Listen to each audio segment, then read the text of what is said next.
ਸਤਨਾਮ ਸ੍ਰੀ ਵਾਹਿਗੁਰੂ ਸਾਹਿਬ JIO. ਸ਼ਾਸਤਰ ਗਿਆਨ ਇਉ ਬੰਧਨ ਹਰਤਾ, ਪੂਰਬ ਭਇਓ ਮੁਕਤ ਕੋ ਕਰਤਾ। ਸ਼ਾਸਤਰ ਗਿਆਨ ਇਉ ਬੰਧਨ ਹਰਤਾ। ਵਾਹਿਗੁਰੂ ਜੀ ਕਾ ਖਾਲਸਾ, ਵਾਹਿਗੁਰੂ ਜੀ ਕੀ ਫਤਿਹ।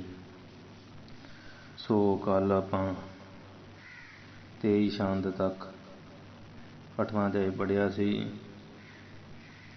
ਜਿਵੇਂ ਸ਼ਾਸਤਰ ਗਿਆਨ ਦੀ ਮਹਾਨਤਾ ਦਰਸਾ ਰਹੇ ਸਨ ਵੀ ਸ਼ਾਸਤਰ ਗਿਆਨ ਭਾਵ ਵੇਦਾਂ ਦਾ ਗਿਆਨ, ਸੁਰਤੀਆਂ ਦਾ ਗਿਆਨ ਬੜਾ ਲਾਭਕਾਰੀ ਸੀ। ਪਰ ਇਹ ਜਦੋਂ ਮੂਰਖ ਪੰਡਤ ਲੋਕਾਂ ਦੇ ਹੱਥ 'ਚ ਆਇਆ, ਨਾ ਇਹ ਮੁਕਤੀ ਦਾ ਨਾ ਇਹ ਭੁਗਤੀ ਦਾ ਹੀ ਦੇਣ ਹਾਰ ਰਿਹਾ। ਅਤੇ ਜਿਹੜਾ ਵੈਰਾਗ ਸੀ, ਵੈਰਾਗ ਨੇ ਆਪਣੇ ਸਵਾਰਥ ਦੀ ਸਿੱਧੀ ਵਾਸਤੇ ਭਾਵ ਆਪਣੀ ਸਫਲਤਾ ਵਾਸਤੇ ਜਿਹੜਾ ਅੰਤःਕਰਨ ਰੂਪੀ ਜਗ੍ਹਾ ਸਥਾਨ ਹੈ ਉਹਦੇ ਵਿੱਚ ਵਿਵੇਕ ਰੂਪੀ ਮਿੱਤਰ ਨੂੰ ਪੈਦਾ ਕੀਤਾ, ਕਿਉਂਕਿ ਵਿਵੇਕ ਗਿਆਨ ਤੋਂ ਬਿਨਾਂ ਜਿਹੜਾ ਵੈਰਾਗ ਆ ਉਹ ਨਿਸਫਲ ਹੁੰਦਾ।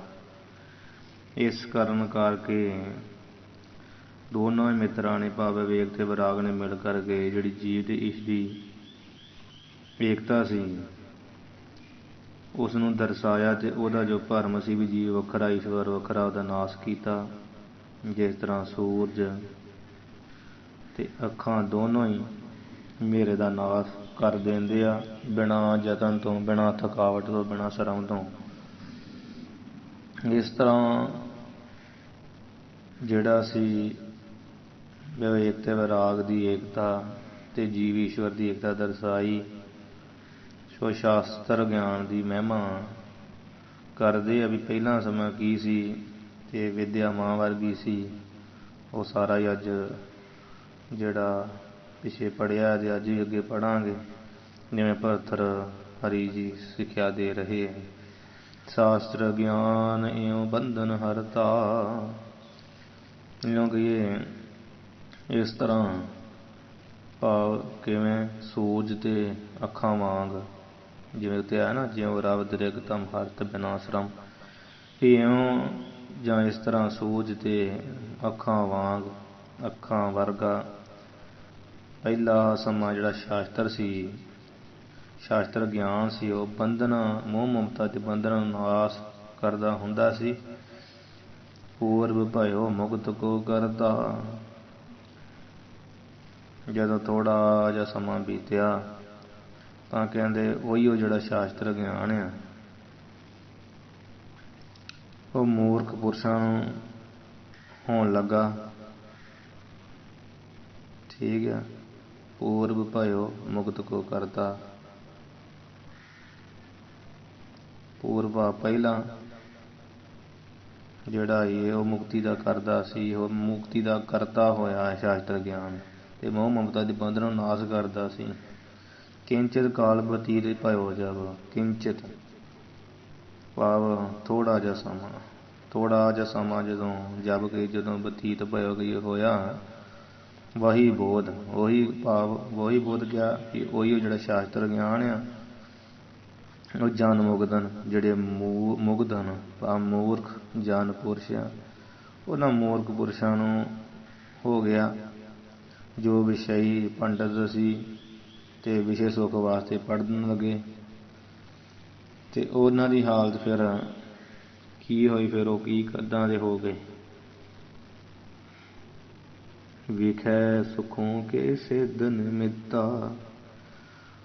ਉਹ ਜਿਹੜਾ ਸ਼ਾਸਤਰ ਗਿਆਨ ਮੂਰਖਾਂ ਨੂੰ ਪ੍ਰਾਪਤ ਹੋ ਗਿਆ, ਜਿਸ ਕਰਕੇ ਉਹ ਵਿਖੇ ਸੁੱਖ, ਜਿਹੜੇ ਵਿਸ਼ੇ ਭੋਗਾਂ ਦੇ ਸੁੱਖ ਆ ਉਹਨਾਂ ਦੀ ਸਿੱਧੀ ਦੇ ਨਿਮਿੱਤਾ ਕੀ ਵਾਸਤੇ, ਸਿੱਧੀ ਭਾਵ ਪ੍ਰਾਪਤੀ ਵਾਸਤੇ, ਪ੍ਰਾਪਤ ਕਰਨ ਵਾਸਤੇ, ਵਿਸ਼ੇ ਭੋਗਾਂ ਦੇ ਪ੍ਰਾਪਤ ਕਰਨ ਵਾਸਤੇ ਹੋਤ ਭਇਓ ਕ੍ਰਮ ਕਰਤਤ ਵਿਤਾ। ਜਿਹੜਾ ਉਹ ਸ਼ਾਸਤਰ ਗਿਆਨ ਸੀ, ਕਰਮ ਕਹੀਏ ਹੌਲੀ ਹੌਲੀ, ਵਿਤਾ ਕਹੀਏ ਧਨ, ਜਿਹੜਾ ਵਰਗਾ ਹੁੰਦਾ ਗਿਆ। ਭਾਵ ਵੀ ਜਿਵੇਂ ਧਨੀ ਲੋਕ ਵਿਸ਼ੇ ਭੋਗੀ ਹੋ ਗਏ ਸਨ ਤਿਵੇਂ ਸ਼ਾਸਤਰ ਗਿਆਨੀ ਲੋਕ ਵੀ ਵਿਸ਼ਾ ਪਰਾਇਣ ਹੁੰਦੇ ਗਏ। ਜਿਹੜੇ ਧਨੀ ਲੋਕ ਵਿਸ਼ੇ ਭੋਗੀ ਹੁੰਦੇ ਆ ਨਾ, ਇਸ ਵਿਸ਼ੇ ਵਿਕਾਰਾਂ ਦੇ ਸੁੱਖਾਂ ਨੂੰ ਮੰਨਣਾ ਚਾਹੁੰਦੇ ਆ, ਸੁੱਖ ਆਨੰਦ ਚਾਹੁੰਦੇ ਆ ਪਦਾਰਥਾਂ ਦੇ। ਇਸੇ ਤਰ੍ਹਾਂ ਸ਼ਾਸਤਰ ਗਿਆਨੀ ਵੀ ਲੋਕ ਵੀ ਜਿਹੜੇ ਆ ਉਹ ਵਿਸ਼ਿਆਂ ਦੇ ਪਰਾਇਣ ਹੁੰਦੇ ਗਏ, ਵਿਸ਼ਿਆਂ ਦੇ ਆਸਰੇ ਹੁੰਦੇ ਗਏ।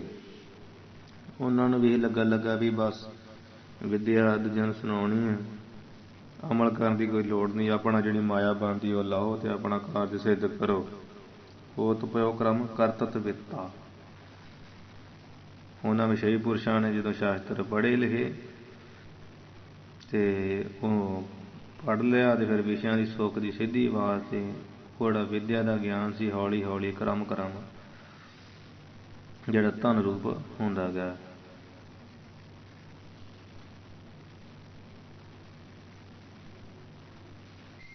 ਤਿਨੋ ਜਨੋ ਜਬ ਤੰਤਰ ਅਦੀਤੇ।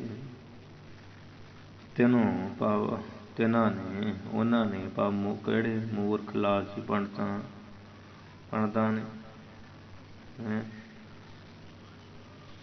ਤਿਨੋ ਜਨੋ ਜਬ ਤੰਤਰ ਅਦੀਤੇ।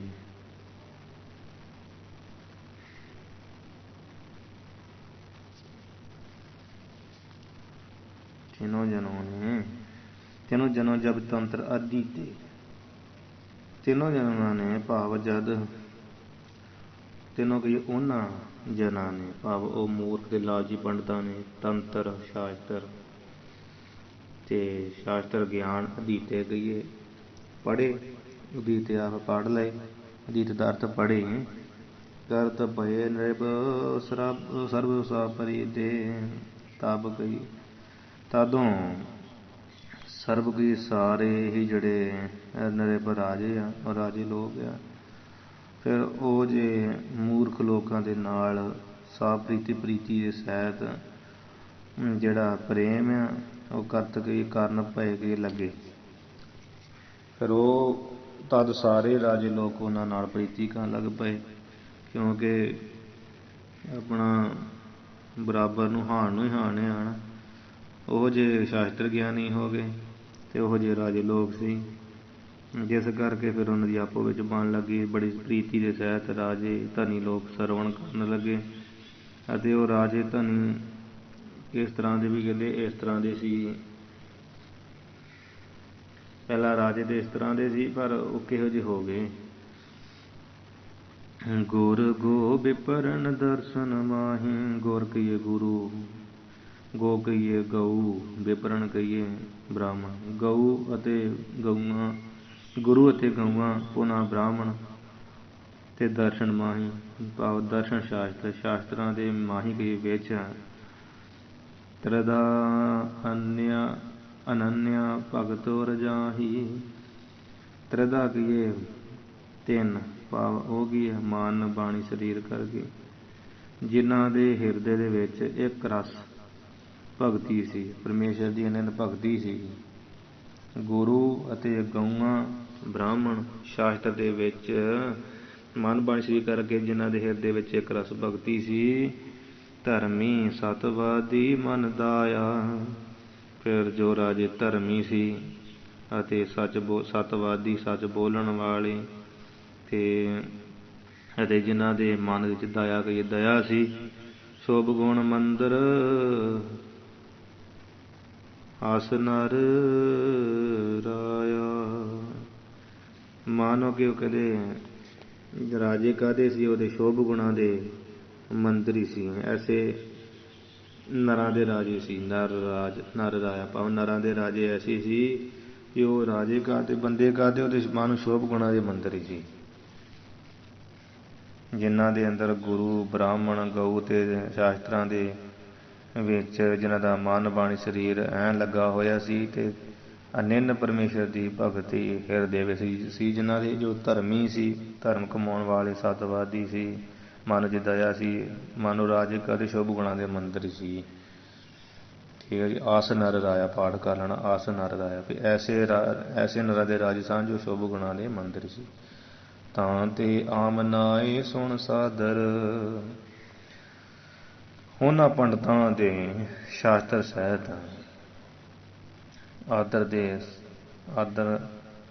ਆਦਰ ਦੇ ਨਾਲ ਸੁਣਦੇ ਅਤੇ ਦੇਤ ਦਰਬ ਬਹੁਤ ਜਿਉਂ ਜਲ ਬਾਦਰ, ਅਤੇ ਸੁਣ ਕਰਕੇ ਬਹੁਤ ਧਨ ਦਿੰਦੇ ਸਨ। ਕਿਵੇਂ? ਕਹਿੰਦੇ ਜਿਸ ਤਰ੍ਹਾਂ ਬੱਦਲ ਵਰਖਾ ਨੂੰ ਦਿੰਦੇ ਆ, ਉਸੇ ਤਰ੍ਹਾਂ ਇਵੇਂ ਭੋਗਨ ਕੋ ਕਾਰਨ ਹੋਈ। ਕਹਿੰਦੇ ਇਸ ਪ੍ਰਕਾਰ ਮੂਰਖ ਪੁਰਸ਼ਾਂ ਦੇ ਪੜ੍ਹਨੇ ਦੁਆਰਾ ਭੋਗਣ ਦਾ ਕਾਰਨ ਇਹ ਵਿਦਿਆ ਹੁੰਦੀ ਗਈ। ਆਹੋ ਖੇਦ ਅਬ ਵਿਦਿਆ ਸੋਈ। ਬੜਾ ਅਫਸੋਸ ਹੈ ਕਿ ਹੁਣ ਵੀ ਵਿਦਿਆ ਤੇ ਹੋਈ ਹੋ, ਪਰੰਤੂ ਇਹੋ ਜਿਹਾ ਹਾਲ ਹੋ ਗਿਆ। ਸਮਝ ਆਈ? ਛੇਤੀ ਪੜ੍ਹਿਆ ਹੁਣ ਦੁਬਾਰਾ ਦੱਸਾਂ ਵੀ ਤਾਂ ਤੇ ਆਮ ਨਾਏ ਸੁਣ ਸਾਦਰ। ਤਾਂ ਤੇ ਕਹੀਏ ਇਸ ਕਰਕੇ ਜਿਹੜਾ ਸੀ ਉਹ ਰਾਜੇ ਲੋਕ ਸਨ, ਉਹ ਸਾਦਰ ਭਾਵ ਆਦਰ ਦੇ ਸਹਿਤ, ਆਮ ਨਾਏ ਭਾਵ ਸ਼ਾਸਤਰ ਜਿਹੜੇ ਆ ਉਹ ਸੁਣਦੇ ਸਨ। ਤੇ ਦੇਤ ਦਰਬ ਬਹੁਤ ਜਿਉਂ ਜਲ ਬਾਦਰ, ਅਤੇ ਖੁਸ਼ ਹੋ ਕੇ ਸਰਵਣ ਕਰਿਆ ਕਰਨੇ। ਇਸ ਤਰ੍ਹਾਂ ਬਹੁਤ ਸਾਰਾ ਜਿਹੜਾ ਧਨ ਆ ਉਹ ਦਰਬ ਪਈ ਦੇਤ ਦਿੰਦੇ ਸਨ, ਬਹੁਤ ਸਾਰਾ। ਜਿਉਂ ਜਲ ਬਾਦਰ, ਜਿਵੇਂ ਜਿਹੜਾ ਬੱਦਲ ਜਲ ਵਰਸਾਉਂਦੇ ਖੁਸ਼ੀ ਵਿੱਚ ਆ ਕੇ, ਇਵੇਂ ਉਹ ਧਨ ਦਿੰਦੇ ਸਨ ਧਨੀ ਲੋਕ, ਰਾਜੇ ਲੋਕ। ਇਹੋ ਜਿਹੇ ਸੀ ਸਤਵਾਦੀ ਪੰਜ ਦਇਆ ਵਾਲੇ। ਇਵੇਂ ਭੋਗਨ ਕੋ ਕਾਰਨ ਹੋਈ। ਫਿਰ ਕਹਿੰਦੇ ਜਦੋਂ ਦੇਣ ਲੱਗੇ ਬਹੁਤੀ ਮਾਇਆ। ਇਸ ਤਰ੍ਹਾਂ ਜੋ ਦੀ ਜਿਹੜੀ ਪ੍ਰਭਾਵਸ਼ਾਲੀ ਵਿਦਿਆ ਸੀ, ਉਹ ਵਿਦਿਆ ਭੋਗਾਂ ਦਾ ਕਾਰਨ ਹੋ ਗਈ। ਇਵੇਂ ਭੋਗਾਂ ਦਾ ਕਾਰਨ ਹੋ ਗਈ। ਜਦੋਂ ਬਹੁਤੀ ਮਾਇਆ ਆਉਣ ਲੱਗ ਪਈ ਤੇ ਜਬ ਕਛ ਪਾਵਿ ਗਰਭ ਕਰਤਾ, ਫਿਰ ਕਈ ਖਿਲਾਰੇ ਪੈਣ ਲੱਗ ਪਏ। ਆਹੋ ਖੇਤ ਅਬ ਵਿਦਿਆ ਸੋਈ। ਕਹਿੰਦੇ ਵੀ ਉਹ ਭੋਗਾਂ ਦਾ ਕਾਰਨ ਹੋ ਗਈ। ਆਹੋ ਖੇਤ, ਆਹੋ ਕਹੀਏ ਹਾਏ ਵੀ ਇਹ ਖੇਤ ਬੜਾ ਦੁੱਖ ਹੈ। ਇਸ ਗੱਲ ਦਾ ਬੜਾ ਭਾਰੀ ਦੁੱਖ ਆ ਵੀ ਅਬ ਵਿਦਿਆ ਸੋਈ। ਵਿਦਿਆ ਤੇ ਉਹੀ ਹੋਈ ਆ, ਪਰੰਤੂ ਇਹ ਭੋਗਾਂ ਦਾ ਕਾਰਨ ਹੋ ਗਈ। ਤੇ ਪਰੰਤੂ ਇਹ ਵੀ ਗੱਲ ਆ ਕਿਹੜੀ? ਚੌਪਈ ਦਿਨ ਦਿਨ ਅਦੇ ਅਦੇ ਕੋ ਦਹਾਵੇ, ਕਿ ਉਹ ਜਿਹੜੀ ਵਿਦਿਆ ਸੀ ਨਾ ਮੁਕਤੀ ਭੁਗਤੀ ਦੇਣ ਵਾਲੀ, ਉਹ ਦਿਨੋਂ ਦਿਨ ਅਦੇ ਕੋ ਧਾਵੇ। ਅਦੇ ਭਾਵ ਹੇਠਾਂ ਨੂੰ ਹੀ ਧਾਵੇ ਕੇ ਧਾਈ ਜਾਂਦੀ ਹੈ, ਤੁਰੀ ਜਾਂਦੀ ਹੈ। ਹੁਣ ਮੁਕਤ ਭੁਗਤ ਨਹਿ ਉਭੇ ਉਪਾਵੈ। ਮੁਕਤੀ ਤੇ ਭੁਗਤ ਪਦਾਰਥ ਦੋਹਾਂ ਨੂੰ ਪੈਦਾ ਨਹੀਂ ਕਰਦੀ। ਮੁਕਤੀ ਭੁਗਤੀ ਨਹਿ ਉਭੇ ਭਾਵ ਦੋਵੇਂ ਮੁਕਤੀ ਤੇ ਭੁਗਤੀ ਨਹਿ ਨਹੀਂ ਉਪਾਵੇ ਕਹੀਏ ਪੈਦਾ ਕਰਦੀ। ਹੁਣ ਤੇ ਉਹ ਹਾਲਤ ਵਿਦਿਆ ਦੀ ਹੋ ਚੁੱਕੀ ਹੈ। ਦਿਨੋਂ ਦਿਨ ਪ੍ਰਤੀ ਥੱਲੇ ਤੋਂ ਥੱਲੇ ਚਲੀ ਜਾਂਦੀ ਹੈ। ਨਾ ਮੁਕਤੀ ਨੂੰ ਦੇਂਦੀ, ਨਾ ਭੋਗਾਂ ਨੂੰ ਭਗਾਉਣ ਦੀ ਹੈ। ਕਿਉਂਕਿ ਕਿਉਂ ਨਹੀਂ ਭਗਾਉਂਦੀ ਅੱਗੇ ਦੱਸਣਗੇ ਕਾਰਨ ਕੀ ਹੋਇਆ। ਜਾਂ ਮੈਂ ਅਵਰ ਨਾ ਕਾਰਨ ਕੋ। ਕਹਿੰਦੇ ਆ ਵੀ ਜਾਂ ਮੈਂ ਇਸ ਦੇ ਵਿੱਚ, ਜਾਂ ਮੈਂ ਕਹੀਏ ਇਸ ਵਿੱਚ, ਕਹਿੰਦੇ ਅਵਰ ਹੋਰ ਤਾਂ ਕੋਈ ਕਾਰਨ ਨਹੀਂ ਹੈ। ਕਹੀਏ ਕੋਈ ਕਾਰਨ ਨਹੀਂ ਹੈ। ਖੇਤ ਤਲ ਭੁਗਤਾ ਨਿਰਭਗਣ ਜੋ। ਗੱਲ ਅਸਲ ਵਿੱਚ ਆ ਵਾ, ਕਹਿੰਦੇ ਜਿਹੜੇ ਖੇਤ ਭਾਵ ਧਰਤੀ ਦੇ ਤਲ ਕੇ ਸਥਾਨ ਨੂੰ ਭੁਗਤਾ ਗਈਏ, ਭੋਗਣ ਵਾਲੇ ਹੈ ਨਾ, ਮਾਨਣ ਵਾਲੇ ਨਿਰਭਜ ਗਣ, ਜੋ ਸਮੂਹ ਰਾਜੇ, ਜੋ ਕਹੀਏ ਜੋ ਗਣ ਕਹੀਏ ਸਮੂਹ, ਨਿਰਭਗੇ ਰਾਜੇ ਧਰਤੀ ਦੇ ਸਥਾਨ ਨੂੰ ਭੁਗਤਣ ਵਾਲੇ, ਉਹ ਕਿਹੋ ਜਿਹੇ ਹੋ ਗਏ? ਉਹਦੇ ਕਾਰਨ ਹੀ ਜਿਹੜੀ ਨਾ ਮੁਕਤੀ ਨਾ ਭੁਗਤੀ ਰਹਿ ਗਈ। ਉਹ ਹੁਣ ਦੱਸਣਗੇ। ਖੇਤਲ ਭੁਗਤਾ ਨਿਰਭਗਣ ਜੋ, ਵੀ ਪ੍ਰਿਥਵੀ ਦਾ ਜਿਹੜਾ ਭੋਗ ਕਰਨ ਵਾਲੇ ਜੋ ਰਾਜੇ ਲੋਕ ਸਾਰੇ, ਉਹਨਾਂ ਦੇ ਕਾਰਨ ਹੀ ਕੁਝ ਹੋਇਆ। ਉਹ ਕਿਹੋ ਜਿਹੇ ਆ? ਕ੍ਰਿਪਣ ਅਭਗਤ ਮੁਗਧ ਅਤ ਪਾਪੀ।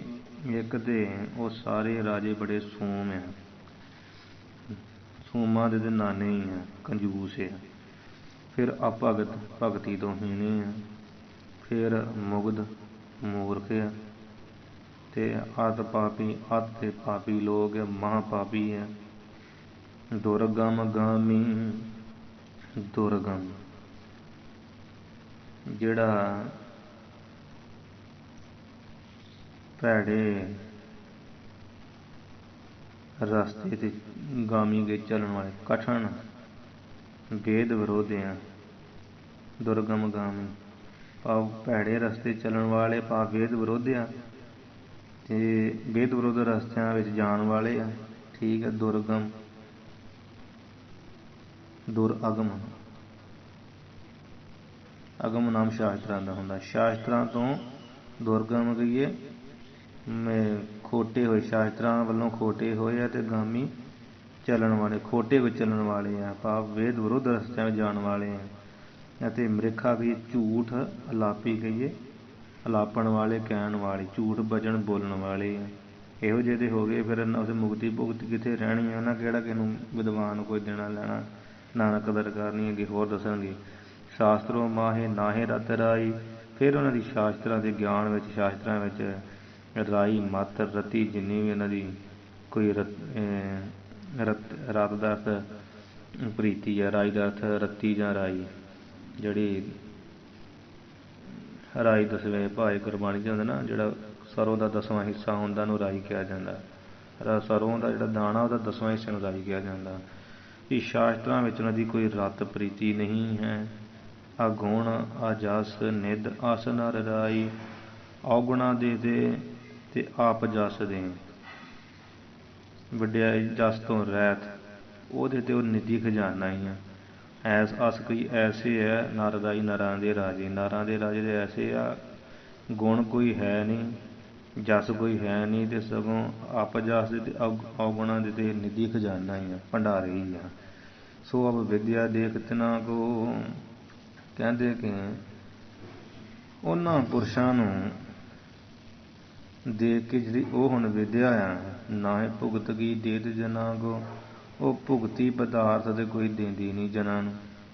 ਵੇਖਦੇ ਆ, ਕਹਿੰਦੇ ਹੁਣ ਉਹ ਵਿਦਿਆ ਉਹਨਾਂ ਪੁਰਸ਼ਾਂ ਨੂੰ ਭੋਗਦੇ ਪਦਾਰਥ ਵੀ ਨਹੀਂ ਦਿੰਦੀ ਹੈ। ਸਰਵਣ ਕਰਦਨ ਹੈ ਪੜਤ ਨ ਆਪ ਹੈ, ਨਾ ਹੀ ਉਹ ਰਾਜ ਲੋਕ ਸੋਨਾ ਕਰਦੇ ਆ, ਤੇ ਨਾ ਹੀ ਆਪ ਪੜ੍ਹਦੇ ਆ। ਕਬਹੂ ਕਹੂੰ ਪੁਨ ਪ੍ਰਤਾਪ ਹੈ, ਕਹਿੰਦੇ ਕਬਹੂ ਕਦੀ ਕਿਤੇ, ਕਦੇ ਕਿਤੇ ਜੇ ਕਿਤੇ ਪੁੰਨ ਪ੍ਰਤਾਪ, ਉਹਨਾਂ ਦੇ ਪ੍ਰਤਾਪ ਕਰਕੇ ਸਰਵਣ ਕਰਦੇ ਨਹੀਂ, ਪੜ੍ਹਦੇ ਕੋਈ ਹੈ ਨਹੀਂ। ਕਦੇ ਕਿਤੇ ਪੁੰਨਾਂ ਦੇ ਪ੍ਰਤਾਪ ਕਰਕੇ ਜੇ ਕਿਤੇ ਬਿਰਧ ਜੀ ਬਾਣੀ ਜਾਵੇ। ਸੋ ਵਿਦਿਆ ਦੇਖ ਤਿਨਾ ਕੋ ਕਹੀਏ, ਉਹਨਾਂ ਰਾਜਿਆਂ ਨੂੰ ਦੇਖ ਕਰਕੇ ਉਹ ਜਿਹੜੀ ਵਿਦਿਆ ਨਾ ਸ਼ਾਸਤਰਾਂ ਦੀ ਮਹਾਨ, ਨਾ ਹੀ ਭੁਗਤ ਵੀ ਦੇਤ ਜਨਾਂ ਕੋ, ਕਹਿੰਦੇ ਉਹ ਵਿਦਿਆ ਵੀ ਨਹੀਂ ਦੇਦੀ ਆ ਨਰਾਂ ਨੂੰ। ਪਦਾਰਥ ਭੁਗਤ ਭਾਵ ਉਹ ਜਿਹੜੀ ਵਿਦਿਆ ਦੇਖ ਤਿਨਾ ਕੋ, ਰਾਜਿਆਂ ਨੂੰ ਦੇਖ ਕੇ ਉਹ ਕਹਿੰਦੇ ਜਿਹੜੀ ਵਿਦਿਆ ਮੁਕਤੀ ਭੁਗਤੀ ਜਾਂਦੀ ਸੀ, ਨਾ ਹੀ ਭੁਗਤ ਵੀ ਦੇਤ ਜਨਾਂ ਕੋ। ਹੁਣ ਜਿਹੜੇ ਸ਼ਾਸਤਰ ਗਿਆਨੀ ਇਹਨਾਂ ਜਨਾਂ ਨੂੰ ਵੀ ਕੋਈ ਭੁਗਤੀ ਪਦਾਰਥ ਦਿੰਦੀ ਨਹੀਂ ਹੈ। ਸਰਵਣ ਕਰਦਨ ਹੈ ਪੜ੍ਹਤ ਨ ਆਪ ਹੈ, ਨਾ ਤੇ ਕਹਿੰਦੇ ਉਹ ਰਾਜ ਲੋਕ ਧਨੀ ਲੋਕ ਆਪ ਪੜ੍ਹਦੇ ਤੇ ਨਾ ਸਰਵਣ ਹੀ ਕਰਦੇ, ਕਿਸੇ ਘੜੇ ਦੇ ਢੱਕਣ ਤੇ ਰਹੇ ਨਹੀਂ ਹੈ।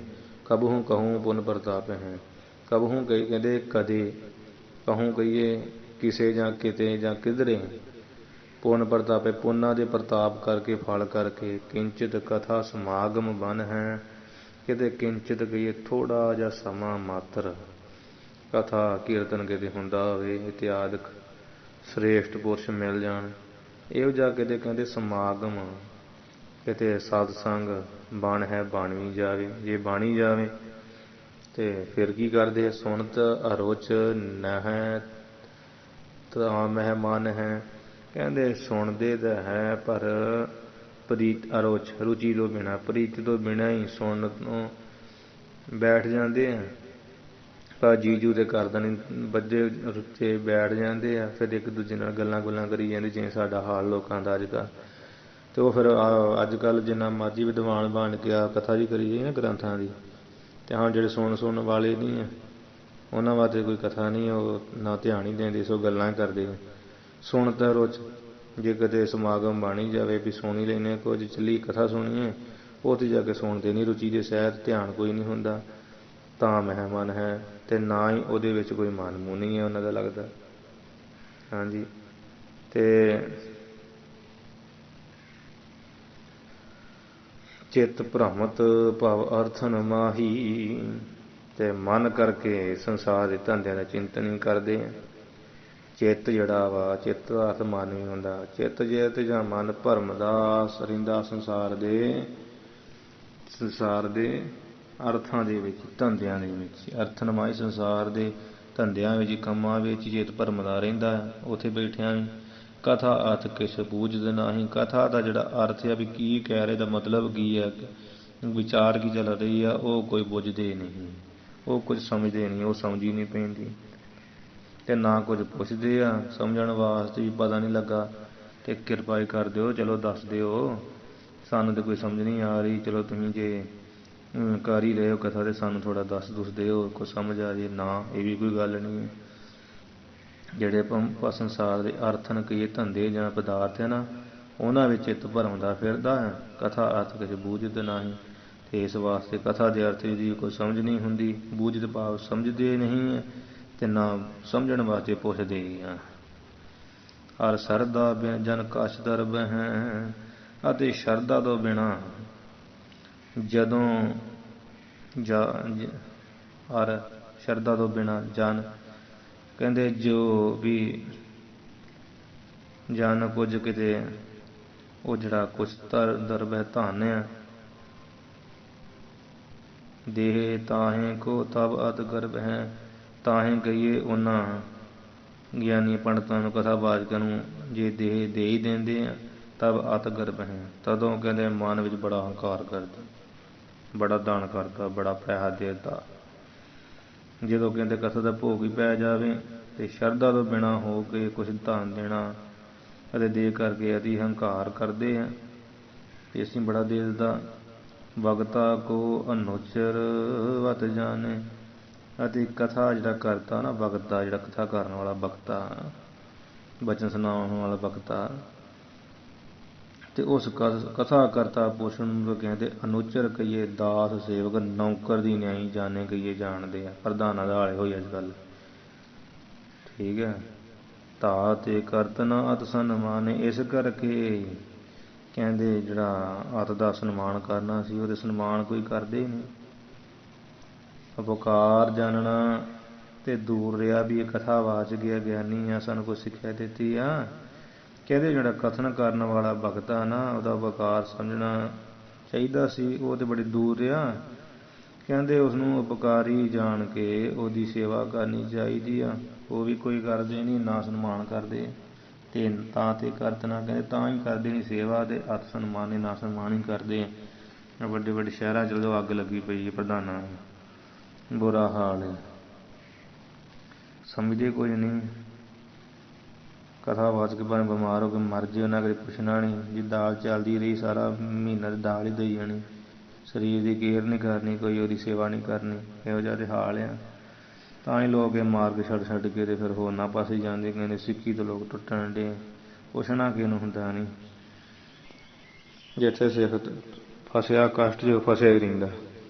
ਕੋਈ ਪ੍ਰਧਾਨ, ਕੋਈ ਮੈਂਬਰ ਬਾਂਹ ਨਹੀਂ ਫੜਦਾ ਤੇ ਪਖੰਡ ਫੜਿਆ ਕਿ ਜਿੰਨਾ ਸਿੱਖੀ ਰੱਖਣੀ, ਉਹ ਉਹਨਾਂ ਦੇ ਕਿਸੇ ਪ੍ਰਧਾਨ ਦੀ ਲੋੜ ਨਹੀਂ, ਉਹਦੀ ਲੋੜ ਨਹੀਂ। ਫਿਰ ਵੀ ਸਹਿਯੋਗ ਤੇ ਹੁੰਦਾ ਇਹਨਾਂ ਧਰਮ ਦੇ ਠੇਕੇਦਾਰਾਂ ਦਾ। ਠੇਕੇਦਾਰ ਦੇ ਪੈਸੇ ਖਾ ਕੇ ਤੇ ਆਪਣਾ ਗੁਜ਼ਾਰਾ ਕਰਨ ਡੇ, ਆਪਣੇ ਘਰ ਭਰੀ ਜਾਣ ਡੇ, ਦੂਜਿਆਂ ਦੇ ਘਰ ਡੋਬੀ ਜਾਣ ਡੇ।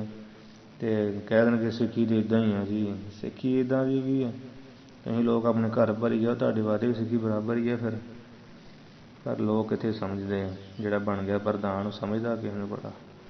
ਹਰ ਭਗਤਾ ਕੀ ਇੱਛਾ ਜੋ ਹੈ, ਕਹਿੰਦੇ ਇਸ ਕਰਕੇ ਜਿਹੜਾ ਭਗਤਾ ਆ ਨਾ, ਉਹਦੀ ਜੋ ਇੱਛਾ ਆ, ਜੋ ਕਥਾਵਾਚਕ ਦੀ, ਗਿਆਨੀ ਪੰਡਤ ਦੀ ਇੱਛਾ ਆ, ਹੁੰਦੀ ਆ ਕੁਝ ਮਨ 'ਚ, ਤਾਂ ਤੇ ਤ੍ਰਿਪਤ ਕਦਾਪੇ ਨਾ ਹੋ ਹੈ।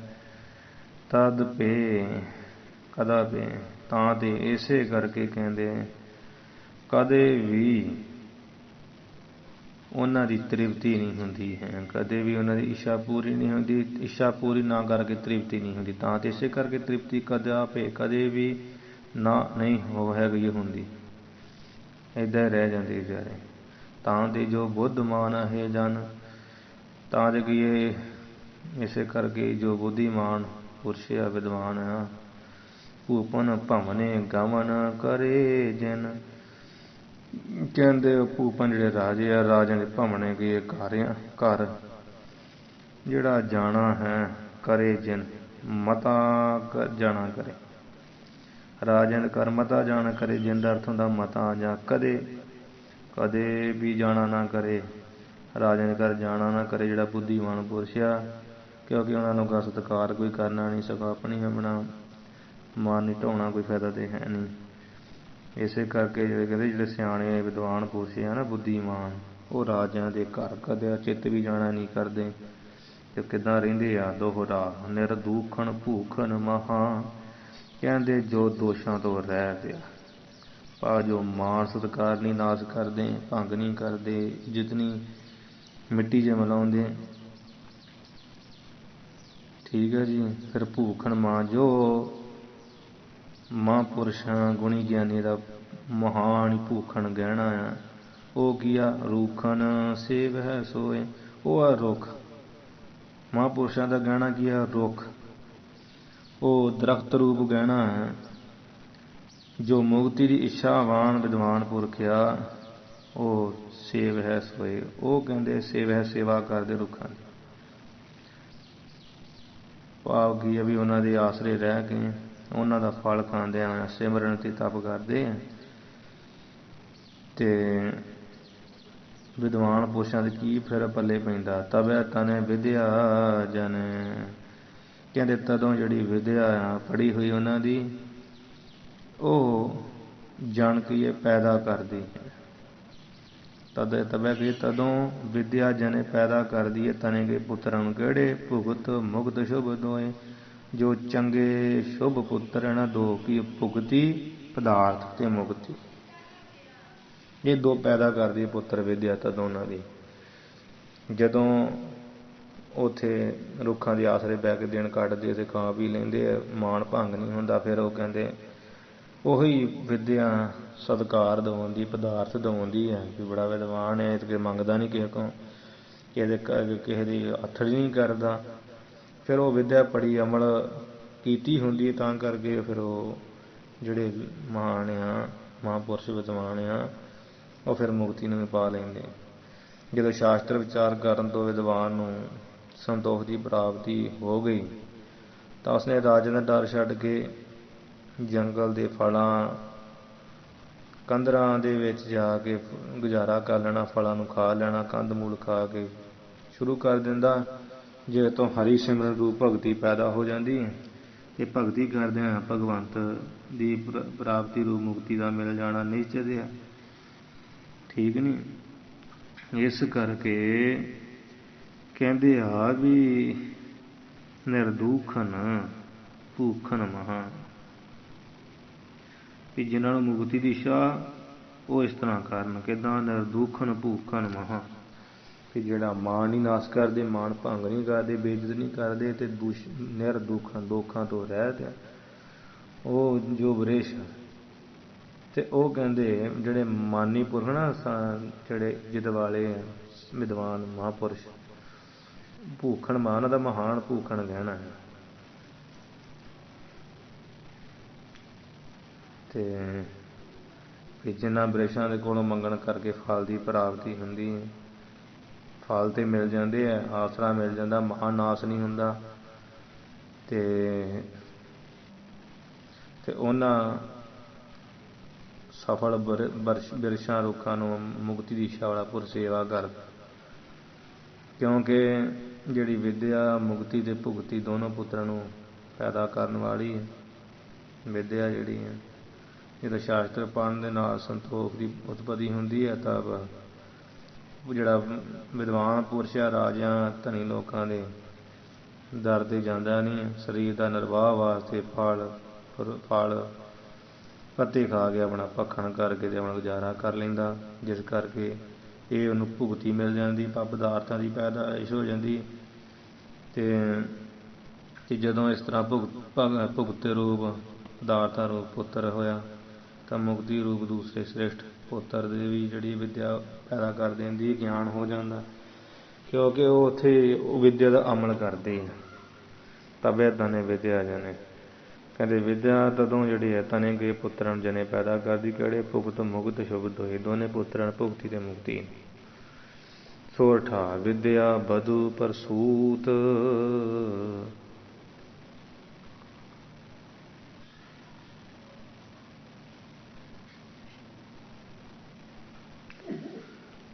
ਵਿਦਿਆ ਬਧੂ ਪਰਸੂਤ। ਵਿਦਿਆ ਬਧੂ ਪਰਸੂਤ ਸਾਂਧ ਧੁਨੀ ਭੂਮੇ ਪਵਤ। ਜਿੱਥੇ ਵੀ ਕਿਸੇ ਤਰ੍ਹਾਂ ਦਾ ਖੜਕਾ ਦੜਕਾ ਨਹੀਂ ਹੁੰਦਾ, ਰੌਲਾ ਰੱਪਾ ਨਹੀਂ ਹੈ, ਇਸ ਤਰ੍ਹਾਂ ਦੀ ਜੋ ਕਹਿੰਦੇ ਸ਼ਾਂਤ ਧੁਨੀ ਰੂਪ ਜਿਹੜੀ ਧਰਤੀ ਹੈ, ਭਵਤ ਕਹੀਏ ਹੁੰਦੀ ਹੈ ਜਾਂ ਹੈ, ਸ਼ਾਂਤ ਠੀਕ ਹੈ, ਸ਼ਾਂਤ ਧੁਨੀ ਰੂਪ ਭੂਮੇ ਕਹੀਏ ਧਰਤੀ, ਭਵਤ ਕਹੀਏ ਹੁੰਦੀ ਹੈ। ਤੇ ਇਸ ਤਰ੍ਹਾਂ ਦੇ ਸ਼ਾਂਤ ਧੁਨੀ ਰੂਪ ਧਰਤੀ ਸਰੂਪ ਦੇ ਘਰ ਵਿੱਚ ਵਿਦਿਆ ਬਧੂ ਪਰਸੂਤ, ਵਿਦਿਆ ਰੂਪੀ ਜਿਹੜੀ ਬਧੂ ਇਸਤਰੀ ਆ ਉਹ ਪਰਸੂਤ ਹੁੰਦੀ ਹੈ। ਤੇ ਕਰਦੀ ਕੀ ਹੈ? ਜਨੈ ਪ੍ਰਬੋਧ ਸਪੂਤ। ਜਿਸ ਪ੍ਰਬੋਧ ਪੁੱਤਰ ਵਿਸ਼ੇਸ਼ ਗਿਆਨ ਨੂੰ, ਸ੍ਰੇਸ਼ਟ ਪੁੱਤਰ ਨੂੰ ਵਿਦਿਆ ਪੈਦਾ ਕਰਦੀ ਹੈ। ਹਨ ਕਲੇਸ਼ ਅਸ਼ੇਸ਼ ਤਬ, ਤਦੋਂ ਕਹਿੰਦੇ ਉਹ ਜਿਹੜੀ ਆਤਮ ਬੋਧ ਰੂਪ ਪੁੱਤਰ ਆ, ਉਹ ਜਿਹੜਾ ਆਤਮ ਬੋਧ ਆ, ਆਤਮਾ ਦਾ ਗਿਆਨ ਕਿ ਮੇਰਾ ਆਪਾ ਕੀ ਹੈ, ਇਸ ਰੂਪ ਜਿਹੜਾ ਪੁੱਤਰ ਖਾਸ ਕਰਕੇ ਸਾਰੇ ਦੁੱਖਾਂ ਕਲੇਸ਼ਾਂ ਨੂੰ ਨਾਸ਼ ਕਰਦਾ। ਅਸ਼ੇਸ਼ ਨਾਮ ਸਾਰੇ ਦਾ, ਤਬ ਕੀ ਤਦੋਂ, ਕਲੇਸ਼ ਕੀ ਕਲੇਸ਼ ਦੁੱਖਾਂ ਕਲੇਸ਼ਾਂ ਨੂੰ ਹਨੇ ਨਾਸ਼ ਕਰਦਾ ਹੈ। ਕਹਿਣ ਦਾ ਭਾਵ ਆ, ਕਹਿੰਦੇ ਵੀ ਸ਼ਬਦ ਹੀ ਨਹੀਂ ਹੈ ਕਿਸੇ ਪ੍ਰਕਾਰ ਦਾ ਕਿ ਜਿਸ ਧਰਤੀ ਦੇ ਵਿੱਚ ਇਕਾਂਤ ਜੋ ਦੇਸ਼ ਹੈ, ਤੇ ਉਸ ਇਕਾਂਤ ਦੇਸ਼ ਵਿੱਚ ਵਿਚਾਰ ਕਰਨ ਨਾਲ, ਇਕੱਲਿਆਂ ਬੈਠ ਕੇ ਆਪਣੇ ਸਰੂਪ ਦੀ ਵਿਚਾਰ ਕਰਨ ਨਾਲ ਵਿਦਿਆ ਬਧੂ ਪਰਸੂਤ, ਵਿਦਿਆ ਰੂਪੀ ਜਿਹੜੀ ਬਧੂ ਇਸਤਰੀ ਆ ਉਹ ਪਰਸੂਤ ਹੁੰਦੀ ਹੈ, ਗਰਭਵਤੀ ਹੁੰਦੀ ਹੈ ਤੇ ਉਤਪਤੀ ਕਰਦੀ ਹੈ। ਕੀ ਕਰਦੀ ਹੈ? ਵਿਦਿਆ ਬਧੂ ਪਰਸੂਤ, ਵਿਦਿਆ ਰੂਪੀ ਕਹਿੰਦੇ ਬਧੂ ਇਸਤਰੀ ਪਰਸੂਤਾ ਹੁੰਦੀ ਹੈ, ਗਰਭਵਤੀ ਹੁੰਦੀ ਕਿੱਥੇ? ਸ਼ਾਂਤ ਧੁਨੀ ਭੂਮੇ ਭਵਤ, ਸ਼ਾਂਤੀ ਜੀ ਜਿੱਥੇ ਧੁਨੇ ਆ, ਜਿੱਥੇ ਕੋਈ ਖੜਕਾ ਦੜਕਾ ਨਹੀਂ, ਜਿੱਥੇ ਬਿਲਕੁਲ ਇਕਾਂਤ ਆ, ਤੇ ਐਸੀ ਭੂਮੇ ਦੀ ਧਰਤੀ ਜਿੱਥੇ ਸ਼ਾਂਤ ਧੁਨੀ ਰੂਪ ਧਰਤੀ ਭਵਤ ਕਈ ਹੁੰਦੀ ਹੈ, ਤੇ ਉੱਥੇ ਵਿਦਿਆ ਰੂਪੀ ਬਧੂ ਪਰਸੂਤਾ ਹੁੰਦੀ ਵਿਚਾਰ ਕਰਨ ਨਾਲ। ਪਰਸੂਤਾ ਕਿਹੜੀ? ਵਿਚਾਰ ਕਰਨੀ, ਮਨ ਪਰਸੂਤਾ ਹੋਣੀ। ਜਦੋਂ ਵਿਦਿਆ ਦਾ ਵਿਚਾਰ ਹੋਵੇ ਤੇ ਉਹਦੇ ਵਿੱਚ ਕੁਝ ਨਿਕਲਣਾ ਹੈ ਨਾ, ਇਸ ਕਰਕੇ ਜਨੇ ਪ੍ਰਬੋਧ ਸਪੂਤ, ਤੇ ਉਹ ਪ੍ਰਬੋਧ ਕਹੀਏ, ਪਰ ਕਹੀਏ ਵਿਸ਼ੇਸ਼ ਕਰਕੇ, ਵਿਸ਼ੇਸ਼ ਕਰਕੇ ਜਿਹੜਾ ਆਤਮ ਬੋਧ ਹੈ, ਇਸ ਰੂਪ ਸਪੂਤ ਕਹੀਏ ਸ੍ਰੇਸ਼ਟ ਪੁੱਤਰ ਨੂੰ ਜਣੇ ਗਈਏ ਜਨਦੀ ਹੈ, ਪੈਦਾ ਕਰਦੀ, ਉਤਪਤ ਕਰਦੀ ਹੈ। ਤੇ ਜਦੋਂ ਆਤਮ ਬੋਧ ਰੂਪੀ ਪੁੱਤਰ ਪੈਦਾ ਹੁੰਦਾ ਹੈ ਤਾਂ ਉਹ ਕਰਦਾ ਕੀ ਹੈ? ਉਹਦਾ ਮਤਲਬ ਕੀ ਹੈ? ਹਨ ਕਲੇਸ਼ ਅਸ਼ੇਸ਼ ਤਬ, ਤਦੋਂ ਕਹਿੰਦੇ ਜਿਹੜੇ ਅਸ਼ੇਸ਼ ਸਾਰੇ ਸੰਪੂਰਨ ਜੰਮਣ ਮਰਨ ਰੂਪੀ ਕਲੇਸ਼, ਪੰਜ ਕਲੇਸ਼ ਆ, ਅਵਿਦਿਆ, ਅਸੰਭਤਾ, ਅਭਿਨਿਵੇਸ਼, ਰਾਗ ਦਵੈਸ਼, ਇਸ ਕਲੇਸ਼ਾਂ ਨੂੰ ਨਾਸ਼ ਕਰਦੀ, ਭਰਮ ਰੂਪੀ ਕਲੇਸ਼ ਨਾਸ਼ ਕਰਦੀ ਆ। ਇਸ ਪ੍ਰਕਾਰ ਜਿਹੜੀ ਮੁਕਤੀ ਆ ਤੇ ਭੁਗਤੀ ਆ, ਇਸ ਰੂਪੀ ਦੋ ਪੁੱਤਰ ਨੂੰ ਜਿਹੜੀ ਵਿਦਿਆ ਪੈਦਾ ਕਰਦੀ। ਤੇ ਜਿਹੜਾ ਇਹਨਾਂ ਦੀ ਇੱਛਾ ਵਾਲਾ ਪੁਰਸ਼ ਆ, ਉਹ ਹੰਕਾਰੀ, ਰਾਜੇ, ਧਨੀ ਆਦਿਕ ਲੋਕਾਂ ਦੇ ਨੇੜੇ ਜਾਂਦਾ ਨਹੀਂ ਹੈ, ਕਿਉਂਕਿ ਉਹਨਾਂ ਰਾਜ ਦਾ ਹੰਕਾਰ ਕਿਸ ਦੇ ਸਮਾਨ ਆ, ਉਹ ਹੁਣ ਇਹਦੇ ਵਿੱਚ ਅਗਲੇ ਦੋਰੇ ਦੱਸਣਗੇ। ਦੋਹਰਾ ਪਾਇਓ ਗਰਭ ਬਹੁ ਨਿਰਪਨ ਕੋ, ਕਹਿੰਦੇ ਬਹੁ ਕਈ ਬਹੁਤਾ ਜੋ ਹੰਕਾਰ ਰਾਜਨ ਦੇ ਮਨ ਵਿੱਚ ਹੋਇਆ ਹੈ, ਬਹੁਤਾ ਨਿਰਪਨ ਕੋ ਰਾਜਨ ਜੋ ਗਰਭ ਭਇਓ ਕਈ ਹੋਇਆ ਹੈ। ਵਰਣੋ ਕਿਨ ਸਮ ਹੋਏ, ਕਿਨ ਕਿਨ ਪਾਠ ਕਰਨਾ ਠੀਕ ਹੈ। ਵਰਣੋ ਕਿਨ ਸਮ ਸੋਏ, ਸੋਏ ਪਾਠ। ਉਹ ਕਹਿੰਦੇ ਜਿਹੜਾ ਹੰਕਾਰ ਆ, ਸੋਏ ਕਹੀਏ ਉਹ ਹੰਕਾਰ, ਕਿੰਗ ਭਾਵ ਕਿਸ ਦੇ ਸਾਮ ਕਹੀਏ ਸਮਾਨ, ਵਰਨੋਂ ਕਹੀਏ ਵਰਣਨ ਕਰੀਏ। ਬਹੁਤਾ ਜੋ ਹੰਕਾਰ ਰਾਜ ਦੇ ਮਨ ਵਿੱਚ ਹੋਇਆ ਹੈ, ਉਹ ਹੰਕਾਰ ਕਿਸ ਦੇ ਸਮਾਨ ਵਰਣਨ ਕਰੀਏ। ਕਿਉਂਕਿ ਕੇਵਲ ਬ੍ਰਿਥਾ ਨਿਮਿਤ ਬਿਨ, ਕਿਉਂਕਿ ਕੋਈ ਨਿਮਿਤ ਕਹੀਏ, ਕੋਈ ਕਾਰਨ ਤੇ ਕੋਈ ਹੈ ਨਹੀਂ। ਕਾਰਨ ਤੋਂ ਬਿਨਾਂ ਐਵੇਂ ਕੇਵਲ ਵਿਅਰਥ ਹੀ ਆ। ਕਿਉਂਕਿ ਜਿਸ ਤਰ੍ਹਾਂ ਨੌਖ ਰਾਜਾ ਸੀ, ਉਹਨੂੰ ਹੰਕਾਰ ਹੋਇਆ ਸੀ ਤੇ ਉਹਨੇ ਪੁੰਨ ਜਗ ਆਦਿਕ ਬਹੁਤ ਕੀਤੇ ਤਾਂ ਹੰਕਾਰ ਹੋਇਆ। ਤੇ ਉਹਨਾਂ ਦੇ ਸਮਾਨ ਇਹ ਰਾਜੇ ਲੋਕ ਹੈ ਨਹੀਂ ਨਾ, ਜੋ ਪੁੰਨ ਜਗ ਦੇ ਕੀਤਾ ਨਹੀਂ ਅੱਜ ਕੱਲ੍ਹ ਦੇ ਲੋਕਾਂ ਨੇ। ਭਰਤ ਜੀ ਕਹਿੰਦੇ ਵੀ ਹੁਣ ਰਾਜੇ ਨੇ ਪੁੰਨ ਜਗ ਦੇ ਕੀਤਾ ਨਹੀਂ, ਨੌਖ ਰਾਜ ਨੂੰ ਤਾਂ ਹੰਕਾਰ ਹੋਇਆ, ਉਹਨੇ ਪੁੰਨ ਜਗ ਬਹੁਤ ਕਰ ਲਿਆ, ਚਲੋ ਹੰਕਾਰ ਹੋ ਗਿਆ, ਕੋਈ ਗੱਲ ਨਹੀਂ ਬਣਦਾ। ਤੇ ਹੁਣ ਜਿਵੇਂ ਤਰਲੋਕੀ ਰਾਜ ਦੇ ਕੀਤਾ ਵਾ ਰਾਵਣ ਵਰਗਿਆਂ ਨੇ, ਉਹਨਾਂ ਨੂੰ ਹੰਕਾਰ ਹੋਇਆ ਕਿਉਂਕਿ ਉਹ ਤਰਲੋਕੀ ਰਾਜ ਕੀਤਾ ਸੀ, ਰਾਜੇ ਹੋਏ ਤੇ ਉਹਨਾਂ ਨੂੰ ਹੰਕਾਰ ਹੋ ਗਿਆ। ਉਹਨਾਂ ਦੇ ਸਮਾਨ ਵੀ ਧਨੀ ਲੋਕ ਨਹੀਂ ਹੈ। ਇਸ ਕਰਕੇ ਕਿਹਦੇ ਸਮਾਨ ਇਹਨਾਂ ਨੂੰ ਕਹੀਏ, ਸਭ ਵਿਅਰਥੀ ਆ। ਫਿਰ ਕੋਈ ਇਹਨਾਂ ਦੇ ਸੂਰਮਤਾ ਨਹੀਂ ਆ। ਇਹ ਸਾਰਿਆਂ ਕਾਰਨਾਂ ਤੋਂ ਬਿਨਾਂ, ਨਿਮਿਤ ਭਾਵ ਕਾਰਨਾਂ ਤੋਂ ਬਿਨਾਂ ਐਵੇਂ ਕੇਵਲ ਬਿਰਥਾ ਵਿਅਰਥੀ ਆ। ਜੜਤਾ ਸੂਚਕ ਹੋਏ ਸਭੋਂ, ਇਹਨਾਂ ਦਾ ਜਿਹੜਾ ਹੰਕਾਰ ਫਾਲਤੂ ਦਾ ਨਾ, ਇਹਨਾਂ ਦੀ ਜਿਹੜੀ ਜੜਤਾ ਮੂਰਖ ਦਾ ਹੀ ਜਨਾਉਣ ਵਾਲਾ ਸੋ ਹੰਕਾਰ ਹੈ ਇਹਨਾਂ ਦਾ। ਤੇ ਇਹ ਜੜਤਾ ਮੂਰਖ ਦਾ ਸੂਚਕ ਹੀ ਹੋਏ, ਮੂਰਖਤਾ ਦਾ ਸੂਚਕ ਹੀ ਹੋਣ ਡਿਆ, ਐਵੇਂ ਪ੍ਰਗਟ ਹੋਣ ਡੇ ਆ ਵੀ ਇਹ ਮੂਰਖ ਲੋਕ ਆ। ਨਾ ਤੇ ਰਾਵਣ ਵਾਂਗੂ ਤਿੰਨਾਂ ਲੋਕਾਂ ਦੇ ਰਾਜੇ ਆ, ਨਾ ਕੋਈ ਇਹਨਾਂ ਨੇ ਜਗ ਜੁਗੀ ਕੀਤਾ, ਕੋਈ ਜਗ ਪੁੰਨ ਆਦਿ ਕਰਮ ਜਾਂ ਤਰਲੋਕੀ ਦਾ ਰਾਜ ਆਦਿ। ਇਹ ਨਿਮਿਤ ਬਿਨ, ਇਹਨਾਂ ਕਾਰਨਾਂ ਤੋਂ ਬਿਨਾਂ ਹੀ ਆ, ਹੈ ਕੇਵਲ ਵਿਅਰਥ ਹੀ ਆ। ਤੇ ਇਹਨਾਂ ਦੀ ਸਗੋਂ ਜੜਤਾ ਮੂਰਖਤਾਈ ਦਾ ਹੀ ਜਿਹੜਾ ਸੂਚਕ ਹੋਏ ਕੋਈ ਹੁੰਦਾ ਹੈ ਵੀ ਇਹਨਾਂ ਨੇ ਨਾ ਤੇ ਕੋਈ ਪੁੰਨ ਦਾਨ ਕੀਤਾ ਵਾ, ਤੇ ਜਿਹਦਾ ਵੀ ਹੰਕਾਰ ਹੀ ਕਰਨ ਵੀ ਬੜਾ ਪੁੰਨ ਕੀਤਾ, ਨਾ ਇਹਨਾਂ ਨੇ ਕੋਈ ਤਰਲੋਕੀ ਦਾ ਰਾਜ ਕੀਤਾ ਜੋ ਇਹ ਹੰਕਾਰ ਕਰਨ। ਅਜਿਹੀ ਹਾਲ ਦੇ ਵਿੱਚ ਜਿਹੜਾ ਵੀ ਇਹਨਾਂ ਦਾ ਹੰਕਾਰ ਕਰਨਾ ਆ, ਇਹਨਾਂ ਦੀ ਮੂਰਖਤਾ ਨੂੰ ਪ੍ਰਗਟ ਕਰਦਾ। ਇਸ ਲਈ ਇਹਨਾਂ ਦਾ ਹੰਕਾਰ ਇਹਨਾਂ ਦੀ ਮੂਰਖਤਾ ਪ੍ਰਗਟ ਕਰਨ ਦਾ ਸੂਚਕ ਹੋਏ ਕਹੀਏ ਹੈ, ਹੁੰਦਾ ਹੈ, ਕਿਸੇ ਕੰਮ ਨਹੀਂ ਹੈ। ਦੋਹਰਾ ਭਾਈ ਅਭੁਗਤ ਨਾ ਨਿਮਖ ਆਪ, ਕਹਿੰਦੇ ਵੀ ਹੰਕਾਰ ਤੇ ਫਾਲਤੂ ਦਾ ਕਰ ਰਹੇ ਹੈ। ਕਿਉਂਕਿ ਧਰਤੀ ਨੂੰ ਭੋਗ ਕਰਕੇ ਹੰਕਾਰ ਕਰਨ ਡਿਆ, ਤੇ ਉਹ ਪ੍ਰਸ਼ਨ ਆ ਵੀ ਧਰਤੀ ਨੂੰ ਭੋਗ ਕਰਕੇ ਹੰਕਾਰ ਕਰਨ ਡੇ ਤੇ ਵਿਅਰਥ ਆ। ਤੇ ਵਿਅਰਥ ਕਿਉਂ? ਹੁਣ ਦੱਸਣ ਲੱਗੇ ਭਾਈ ਅਭੁਗਤ ਨਾ ਨਿਮਖ ਆਪ। ਭਰਤਰੀ ਜੀ ਕਹਿੰਦੇ ਵੀ ਇੱਕ ਨਿਮਖ ਮਾਤਰ ਵੀ, ਇੱਕ ਨਿਮਖ ਸਮਾਂ ਵੀ ਭੋਗਣ ਤੋਂ ਬਿਨਾਂ ਤੇ ਇਹ ਜਿਹੜੀ ਖਾਲੀ ਧਰਤੀ ਹੋਈ ਨਹੀਂ ਕਦੀ। ਸਾਰੇ ਰਾਜਾਂ ਕਰਕੇ ਤੇ ਆਪ ਕਹੀਏ ਨਿਸ਼ਚੇ ਕਰਕੇ ਇਹ ਜਿਹੜਾ ਭੂਪ ਗਣੋ ਕਰ ਗਾਏ, ਇਹ ਜਿਹੜੇ ਭੂਪ ਗਣੋ ਭਾਵ ਸਰਬ ਗਣੋ ਨਾਮ ਸਰਬ ਦਾ, ਸਾਰੇ ਜਿਹੜੇ ਰਾਜੇ ਆ ਤੇ ਇਹ ਪਹਿਲਾਂ ਦੇ ਪਹਿਲਾਂ ਉੱਤਰ ਭੋਗ ਦੀ ਚੱਲੇ ਆਉਣ ਡੇ ਗਾਇਕ ਇਹ ਜਗ੍ਹਾ। ਇਹ ਸਾਰੇ ਰਾਜ ਕਰਕੇ ਤੇ ਇਹ ਗਾਇਕ ਦੀ ਜਗ੍ਹਾ ਭੋਗੀ ਗਈ, ਭੁਗਤਣ ਤੋਂ ਬਿਨਾਂ ਦੇ ਹੈ ਨਹੀਂ। ਚਗਲ ਸਗਲ ਭੂਪਾਨ ਕੀ, ਤੇ ਇਹ ਕਿਸੇ ਕਰਕੇ ਕਿਸੇ ਰਾਜ ਕੋ ਭੋਗੀ ਦੇ ਗਈ ਨਹੀਂ, ਧਰਤੀ ਭੋਗਦੇ ਸਾਰੇ ਆਏ ਆ। ਤੇ ਹੁਣ ਕੀ ਇਹ ਰਾਜਾ ਨੇ ਕੀ ਭੋਗਣੀ ਧਰਤੀ, ਇਸ ਕਰਕੇ ਇਹਦਾ ਹੰਕਾਰ ਵਿਅਰਥ ਆ। ਇਹ ਚਗਲ ਸਗਲ ਭੂਪਾਨ ਕੀ, ਜਿਹੜੇ ਪਹਿਲੇ ਸਾਰੇ ਰਾਜੇ ਆ, ਇਹ ਸਗੋਂ ਭੂਪਾਨ ਕੀ ਉਹ ਸਗਲ ਸਾਰੇ ਰਾਜੇ ਦੀ ਚਗਲ ਕੇ ਝੂਠ ਆਏ ਧਰਤੀ ਭਾਵ ਭੋਗ ਚੁੱਕੇ ਆ। ਤਾਂ ਹੀ ਪਾਏ ਗਰਬਾਏ, ਤੇ ਉਸ ਧਰਤੀ ਨੂੰ ਪਾ ਕੇ ਇਹ ਗਰਬਾਏ ਕੇ ਗਰਭ ਕਰ ਹੰਕਾਰ ਕਰਦੇ। ਜਿੱਦਾਂ ਕਿ ਇਹਦੀ ਝੂਠੀ ਚੀਜ਼ ਨੂੰ ਖਾ ਕੇ, ਮੈਂ ਕੋਈ ਪਨੀਰ ਖਾ ਕੇ ਹਟ ਗਿਆ ਵੇ ਤੋਂ ਪਿਆ ਵੀ ਝੂਠਾ ਤੇ ਖਾ ਗਿਆ, ਫਿਰ ਮੈਂ ਵੀ ਪਨੀਰ ਖਾਧਾ, ਬੜਾ ਉਹ ਕਰੇ ਆਕੜਿਆ ਫਿਰੇ, ਪਰ ਉਹ ਤੇ ਕਿਸੇ ਦੀ ਝੂਠ ਖਾਣ ਡਿਆ। ਇਹ ਕੋਈ ਨਵੀਂ ਗੱਲ ਤੇ ਹੈ ਨਹੀਂ, ਜਿਹਨੇ ਪਹਿਲਾਂ ਖਾਧਾ ਉਹਦੀ ਤਾਂ ਚਲੋ ਬਣਦਾ ਹੀ ਹੈ, ਦੂਜੇ ਦਾ ਕੀ ਬਣਦਾ। ਭਾਈ ਅਭੁਗਤ ਨਾ ਨਿਮਖ ਆਪ,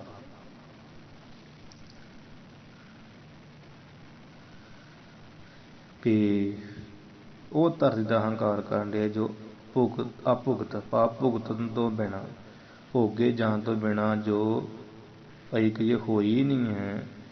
ਨਾ ਨਿਮਖ ਮਾਤਰ ਵੀ ਜੋ ਹੋਈ ਨਹੀਂ ਭੋਗਣ ਤੋਂ ਬਿਨਾਂ ਇਹ ਧਰਤੀ ਆਪ ਗਈਏ ਧਰਤੀ ਤੇ ਆਪ ਗਈਏ ਨਿਸ਼ਚੇ ਕਰਕੇ ਭੂਪ ਗਣ ਕਰ ਗਾਏ। ਤੇ ਗਾਏ ਭਾਵ ਜਗ੍ਹਾ ਜਿਹੜੀ ਧਰਤੀ ਆ ਬਹੁਤ ਸਾਰੇ ਰਾਜਾਂ ਕਰਕੇ ਭੂਪ ਗਣ ਗਾਣ ਗਈ ਸਾਰੇ ਰਾਜਾਂ ਕਰਕੇ ਪਹਿਲਾਂ ਵੀ ਇਹ ਗਾਏ ਗਈ ਜਗ੍ਹਾ ਧਰਤੀ ਜਿਹੜੀ ਹੈ ਭੋਗੀ ਗਈ ਆ। ਤੇ ਭੁਗਤਣ ਤੋਂ ਬਿਨਾਂ ਤੇ ਨਿਮਕ ਮਾਤਰ ਵੀ ਕਦੀ ਹੋਈ ਨਹੀਂ, ਕੋਈ ਨਾ ਕੋਈ ਰਾਜਾ ਆਉਂਦਾ ਹੀ ਰਿਹਾ। ਸਗਲ ਭੂਪਾਨ ਕੀ ਤੇ ਵੀ ਜੋ ਫਿਰ ਧਰਤੀ ਸਗਲ ਸਾਰੇ ਭੂਪਾਨ ਕੀ ਰਾਜਿਆਂ ਦੀ ਚਗਲ ਆ, ਝੂਠ ਆ, ਚਗਲੀ ਹੋਈ ਝੂਠ ਆ, ਆਪਾਂ ਵਰਤੀ ਹੋਈ ਹੈ। ਧਰਤੀ ਰਾਜ ਕਰ ਚੁੱਕੇ ਪਹਿਲਾਂ ਕਈ ਤਾਹੇ ਪਾਏ ਗਰਬਾਏ, ਉਸ ਧਰਤੀ ਨੂੰ ਪਾ ਕੇ ਹੰਕਾਰ ਕਰਦੇ ਆ। ਤੇ ਇਹਨਾਂ ਦੀ ਇਹ ਫਿਰ ਕੀ ਹੈ ਕਿ ਯੋਗਿਤ ਨਹੀਂ ਨਾ ਹੈਗੇ, ਹੰਕਾਰ ਕਰਨਾ ਬਣਦਾ ਨਹੀਂ ਇਹਨਾਂ ਦਾ। ਤਾਸ ਅੰਸ਼ ਪੁਨ ਅੰਸ਼ ਤੇ ਹੈ ਤਾਸ ਕਹੀਏ ਵੀ ਉਸ ਧਰਤੀ ਦੀ ਜਿਹੜੀ ਅੰਸ਼ ਆ ਉਸ ਅੰਸ਼ ਵਿੱਚੋਂ ਹੀ ਪੁਨ ਜਿਹੜੀ ਅੰਸ਼ ਆ ਉਸ ਧਰਤੀ ਦੀ ਅੰਸ਼ ਵਿੱਚ ਉਸ ਅੰਸ਼ ਦਾ ਵੀ ਕਹਿੰਦੇ ਤੇ ਅੰਸ਼ ਤਾਸ ਅੰਸ਼ ਪਾ ਉਸ ਧਰਤੀ ਦੀ ਅੰਸ਼ ਪੁਨਾ ਗਈ ਫਿਰ ਤੇ ਅੰਸ਼ ਫਿਰ ਉਸ ਦੀ ਵੀ ਜਿਹੜੀ ਅੰਸ਼ ਪਾਓ ਅੱਗੇ ਤੋਂ ਅੱਗੇ ਜਿਹੜੀ ਥੋੜੀ ਅੰਸ਼ ਦੀ ਅੰਸ਼ ਆ ਇੱਕ ਕਿਣਕਾ ਮਾਤਰ ਕੇ ਇਲਾਕਾ ਮਾਤਰ ਪਾ ਕੇ ਤਾਂ ਅਵੈਵ ਲਵ ਲੇਸ ਉਸ ਅੰਸ਼ ਦਾ ਵੀ ਇੱਕ ਹਿੱਸਾ ਤੇ ਉਸ ਹਿੱਸੇ ਦਾ ਵੀ ਲਾਭ ਲੇਸ ਪ੍ਰਾਪਤ ਕੀਤੀ ਹੋਈ। ਲਾਭ ਹੁੰਦਾ ਥੁੱਕ, ਠੀਕ ਆ। ਲਾਭ ਲੇਸ ਦਾ ਅਰਥ ਆ ਲੇਸ ਦੀ ਕਣ, ਜਿਵੇਂ ਮੂੰਹ ਵਿੱਚੋਂ ਥੁੱਕ ਸੁੱਟਣ ਮਗਰੋਂ ਜੋ ਲੇਸ ਦੀ ਤਾਰ ਜਿਹੀ ਲਮਕਦੀ ਨਾ ਥੋੜ੍ਹੀ ਜਿਹੀ, ਤੇ ਅੰਤ ਵਿੱਚ ਉਹ ਇੱਕ ਕਣ ਦੀ ਸ਼ਕਲ ਬਣ ਕੇ ਡਿੱਗ ਪੈਂਦੀ ਹੈ। ਜਿੱਦਾਂ ਲੇਸ ਥੋੜ੍ਹੀ ਥੁੱਕ ਦੀ ਲਾਲ ਜਿਹੀ ਡਿੱਗ ਪੈਂਦੀ ਨਾ ਕਣ ਜਿਹਾ ਬਣ ਕੇ ਇੱਕਦਮ ਇਕੱਠੀ ਜਿਹੀ ਹੋ ਕੇ ਬਾਅਦ ਵਿੱਚ, ਉਸ ਲੇਸ ਦੀ ਕਣ ਦਾ ਨਾਮ ਹੈ ਲਵ ਲੇਸ। ਉਸ ਧਰਤੀ ਦੀ ਅੰਸ਼ ਵਿੱਚ ਉਸ ਅੰਸ਼ ਦਾ ਵੀ ਇੱਕ ਹਿੱਸਾ ਤੇ ਉਸ ਹਿੱਸੇ ਦਾ ਵੀ ਲਵ ਲੇਸ ਪ੍ਰਾਪਤ ਕੀਤੀ ਹੋਈ ਆ। ਤੇ ਅਚਿਸ਼ਟ ਕੇ ਪਤ ਪਏ, ਕਹਿੰਦੇ ਉਸ ਅਚਿਸ਼ਟ ਨਾਮ ਝੂਠ ਦਾ, ਉਸ ਝੂਠ ਝੂਠ ਦੇ ਪਾਤਕ ਸੁਆਮੀ ਭਏ ਗਏ ਹੋਏ ਆ। ਗਰਭ ਹੈ ਹਮ ਦਿਨੇਸ਼, ਗਰਭ ਹੈ ਕਿ ਹੰਕਾਰ ਕਰਦੇ ਵੀ ਕਹਿੰਦੇ ਹਮ ਕਹੀਏ ਅਸੀਂ ਦੋਨ ਏਸ਼ ਦੁਨੀਆ ਦੇ ਈਸ਼ ਹਾਂ, ਭਾਵ ਦੁਨੀਆ ਦੇ ਰਾਜੇ ਹਾਂ, ਧਰਤੀ ਦੇ ਸੁਆਮੀ ਹਾਂ। ਐਵੇਂ ਕਿੰਨਾ ਹੰਕਾਰ ਕਰਦੇ ਜੋ ਵਰਤੀ ਹੋਈ ਆ ਤੇ ਉਸ ਨੂੰ ਪਾ ਕੇ ਤਾਸ ਅੰਸ਼ ਪੁਨ ਅੰਸ਼ ਤੇ ਹੈ ਕਿ ਜਿਸ ਪ੍ਰਿਥਵੀ ਧਰਤੀ ਨੂੰ ਪਹਿਲਾਂ ਸੰਪੂਰਨ ਰਾਜੇ ਭੋਗਦੇ ਰਹੇ ਆ, ਤਾਸ ਅੰਸ਼ ਪਾਓ ਉਸ ਦੀ ਅੰਸ਼ ਤੋਂ ਵੀ ਜੋ ਅੰਸ਼ ਆ ਭਾਵ ਤੇ ਇਸ ਅੰਸ਼ ਵਿੱਚੋਂ ਵੀ ਜਰਾ ਮਾਤਰ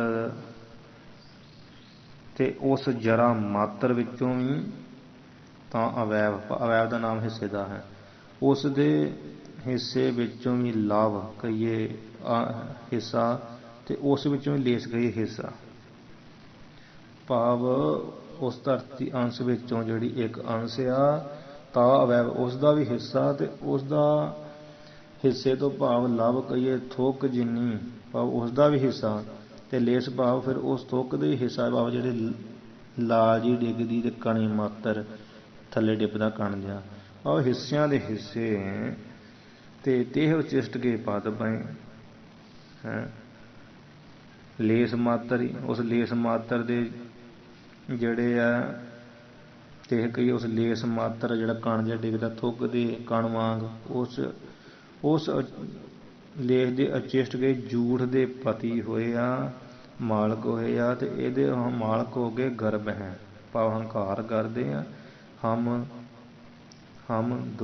ਦੋਨੇਸ਼ ਕਹਿੰਦੇ ਅਸੀਂ ਦੁਨੀਆ ਦੇ ਈਸ਼ ਹਾਂ, ਅਸੀਂ ਲੋਕਾਂ ਦੇ ਰਾਜੇ, ਪ੍ਰਿਥਵੀ ਦੇ ਰਾਜੇ। ਇਹਦਾ ਕੀ ਫਾਇਦਾ, ਥੋੜ੍ਹੇ ਜਿਹੇ ਪਾ ਕੇ ਭਾਵ ਹੰਕਾਰ ਨਹੀਂ ਕਰਨਾ ਚਾਹੀਦਾ। ਇੱਥੇ ਕਈ ਆਏ, ਕਈ ਰਾਜੇ ਭੋਗ ਕੇ ਚਲੇ ਗਏ ਆ, ਰਾਜ ਮਿਲਕ ਸਕਦਾਰੀਆਂ ਕਰਕੇ ਚਲੇ ਗਏ, ਕੋਈ ਮਿਲਿਆ ਤਾਂ ਕਿਸੇ ਨੂੰ ਹੈ ਨਹੀਂ। ਸੋ ਇੱਥੇ ਕਹਿ ਰਹੇ ਆ ਤੇ ਲੇਸ ਦਾ ਅਰਥ ਇਹ ਹੁੰਦਾ ਵਾ ਵੀ ਜਿਸ ਤਰ੍ਹਾਂ ਪੁਰਸ਼ ਮੁੱਖ ਦੇ ਨਾਲ ਥੁੱਕ ਜਾਂ ਸੁੱਟਦਾ ਤੇ ਸੁੱਟਣੇ ਤੋਂ ਪਿੱਛੋਂ ਜਰਾ ਸੋਹੜੀ ਜਿਹੜੀ ਲੇਸ ਤਾਰ ਜੀ ਜਿਸ ਤਰ੍ਹਾਂ ਥੋਕਿਆ ਨਾ ਉਹ ਹੋਠ ਦੇ ਨਾਲ ਲੱਗ ਜਾਵੇ ਲਮਕਦੀ, ਉਹਨੂੰ ਲੇਸ ਕਿਹਾ ਜਾਂਦਾ। ਤੇ ਉਸ ਸਮਾਨ ਲੇਸ ਪਰ ਧਰਤੀ ਦਾ ਰਾਜ ਪਾ ਕੇ ਹੰਕਾਰ ਕਰਦੇ ਆ, ਲਵ ਲੇਸ, ਉਹਦਾ ਹੰਕਾਰ ਕਰਦੇ ਆ। ਇਸ ਤਰ੍ਹਾਂ ਲਵ ਲੇਸ ਦਾ ਅਰਥ ਵਿਦਵਾਨ ਜਨ ਜਿਹੜਾ ਕਰਦੇ ਆ ਵੀ ਲੇਸ ਦੀ ਕਣ, ਮੂੰਹ ਵਿੱਚ ਜਦੋਂ ਥੁੱਕ ਸੁੱਟਣ ਮਗਰੋਂ ਜੋ ਲੇਸ ਦੀ ਤਾਰ ਜੀ ਲਮਕਦੀ ਆ, ਜਦੋਂ ਥੁੱਕਦੇ ਆ ਉਹ ਤਾਰ ਜੀ ਲਮਕਦੀ ਨਾ, ਉਹਨੂੰ ਲੇਸ ਕਿਹਾ ਜਾਂਦਾ। ਅੰਤ ਵਿੱਚ ਜਿਹੜਾ ਉਹ ਕਣ ਦੀ ਸ਼ਕਲ ਬਣ ਕੇ ਡਿੱਗ ਪੈਂਦੀ ਆ, ਉਹ ਲੇਸ ਦੀ ਕਣ ਦਾ ਨਾਮ ਹੈ, ਲਵਲੇਸ। ਜਿਹੜੀ ਲਾਲ ਜੀ ਬਣਦੀ ਤਾਂ ਉਹ ਵੀ ਕਣ ਜਿਹਾ ਬਣ ਕੇ ਡਿੱਗ ਪੈਂਦੀ, ਉਹਨੂੰ ਲਵਲੇਸ ਕਿਹਾ ਜਾਂਦਾ। ਸੋ ਅੱਜ ਇੱਥੇ ਸਮਾਪਤੀ ਕਰੀਏ। 38 ਜਿਹੜੇ ਸ਼ਾਂਤ ਹੋ ਚੁੱਕੇ ਆ, ਬਾਕੀ ਆਪਾਂ ਕੱਲ੍ਹ ਪੜ੍ਹ ਲਵਾਂਗੇ। ਤਾਸ ਅੰਸ ਪੁਨਸ ਤਿਹ ਤਾਂ ਅਵੈਵ ਲਵ ਲੇਸ, ਤੇ ਉਚਿਸ਼ਟ ਕੇ ਪਦ ਪਏ ਗਰਭੈ ਹਮ ਦੁਨੇਸ਼। ਅਵੈਵ ਦਾ ਅਰਥ ਹੁੰਦਾ ਹਿੱਸਾ, ਤੇ ਅਚਿਸ਼ਟ ਦਾ ਅਰਥ ਹੁੰਦਾ ਝੂਠ। ਦਨੇਸ਼ ਦਾ ਅਰਥ ਦੋਨੇਸ਼, ਦੁਨੀਆ ਦਾ ਏਸ਼ ਭਾਵ ਰਾਜ। ਵਾਹਿਗੁਰੂ ਜੀ ਕਾ ਖਾਲਸਾ, ਵਾਹਿਗੁਰੂ ਜੀ ਕੀ ਫਤਿਹ।